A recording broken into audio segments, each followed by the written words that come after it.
50% tariff ভারতবর্ষের উপর লাগানো হয়েছে।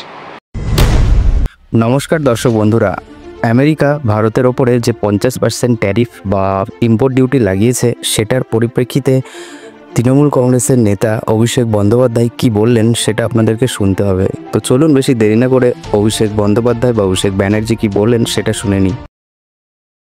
50% ট্যারিফ ভারতবর্ষের উপর লাগানো হয়েছে। নিশ্চিতভাবে এর একটা ক্ষয়ক্ষতি তো পড়বেই, রপ্তানিতে প্রভাব পড়বে, বিশেষ করে 3টে সেক্টরে, আইটি, ফার্মাসিউটিক্যাল, টেক্সটাইল সংক্রান্ত যে পণ্য, দ্রব্য বা পরিষেবাগুলো রয়েছে তার উপর একটা সার্বিক প্রভাব পড়বে, কর্মসংস্থান কমবে, ভারতের অর্থনৈতিক প্রভাব তো এর উপর পড়বেই।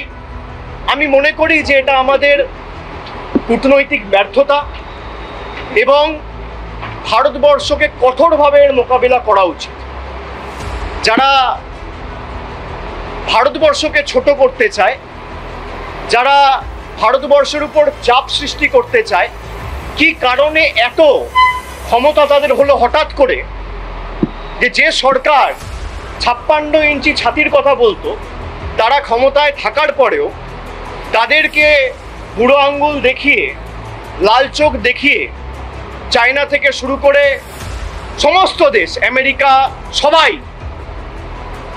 আমি আপনাদের বলছি, আমি বাইরে এগুলো বলতে চাই না, আমি সর্বদলীয় ডেলিগেশনের পার্ট হয়ে 5টা দেশে গেছিলাম।